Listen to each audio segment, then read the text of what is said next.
But what don't they show you? To start with, a building which could conceivably be called the Block of Life, a massive disinfestation complex where Zyklon B gas was used daily to combat lice and the disease they carried. These were the real gas chambers, except their victims were clothing and mattresses, and their purpose was to preserve the health of the inmates. Holocaust experts don't deny the purpose of this building. They just don't like mentioning it. After all, why complicate things? Also forgotten is the Auschwitz Camp Theater, the current home of the aforementioned convent of nuns. The last pictures taken inside this building showed pianos and costumes and a stage where the inmates used to put on productions. These days, however, the nuns don't allow pictures to be taken inside. And finally, we have the Auschwitz swimming pool. Yes, that's right, swimming pool, situated inside the prison compound, right alongside the inmates' barracks. A beautiful pool with a diving board and starters blocks for races. To their credit, the Auschwitz camp officials have not tried to remove this distraction, but if you want to see the pool, you need to know already that it exists, because you won't find it on the tour. So basically, what we have is a tour that consists mainly of tourists who already believe in the Holocaust story and are perhaps emotionally connected to it in some way, being given a selectively edited tour filled with horror story after horror story, and ending up at the final stop, the gas chamber.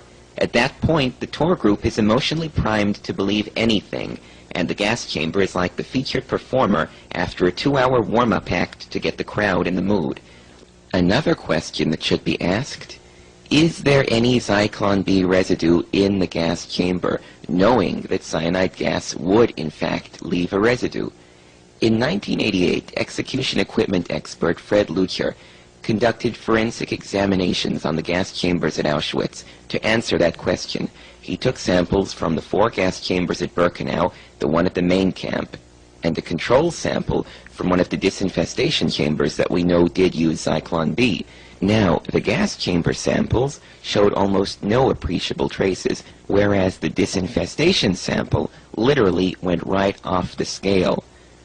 More importantly, though, in 1990, the Institute of Forensic Research in Krakow decided to conduct their own forensic tests to see if they could refute Fred Lucher's findings, and they did this with Dr. Pieper's help.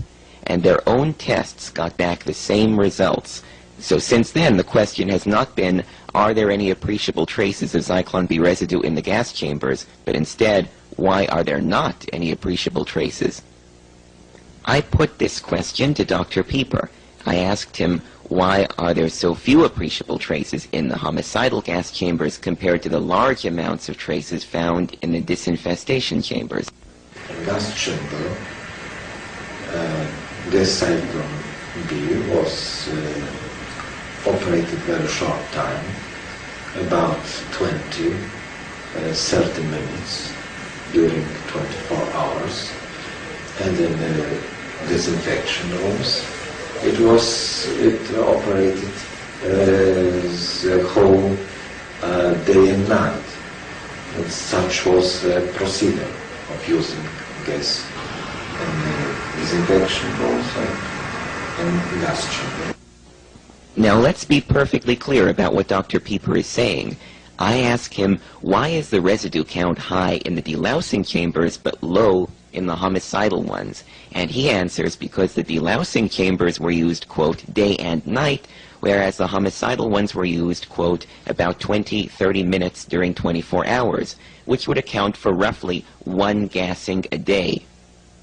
Now, not only does this contradict the eyewitness testimonies, which speak of repeated homicidal gassings going on day and night, but Dr. Pieper also manages to contradict himself, because later on in the interview I ask him how many groups of people a day would be gassed, and he too speaks of repeated gassings. How many groups of people every day were gassed in Krima 2 and 3? Do you know? It's difficult to say, because there were periods when gas chambers were used every day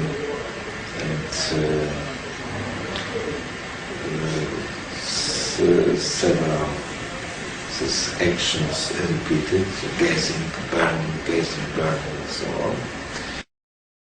We have to ask this question. Could the high death rate at the camp have occurred if the gas chambers were used only 20-30 minutes during 24 hours, as Pieper initially claimed they were? In a New York Times article about the aforementioned book by Jean-Claude Pressac, written to refute revisionists, New York Times writer Richard Bernstein writes that, according to Pressac, it would have been necessary for the extermination rooms to have been emptied of corpses and refilled with new victims every half hour or so, as would have been necessary for such a large number of victims. In other words, he realizes that for such a high death rate, multiple gassings every day at an extremely fast pace would have been necessary. So what we have here is a contradiction. The concept of limited use of the chambers could conceivably explain the lack of residue, but limited gassing contradicts eyewitnesses and makes the high gassing death rate technically impossible. Also, the concept of limited gassing makes ridiculous the idea of German intent to completely wipe out the entire Jewish population. Literally, to support one part of the Holocaust story, Pieper ends up jeopardizing another. Unfortunately, what passes for Holocaust history has become such a complex balancing act of rationalizations.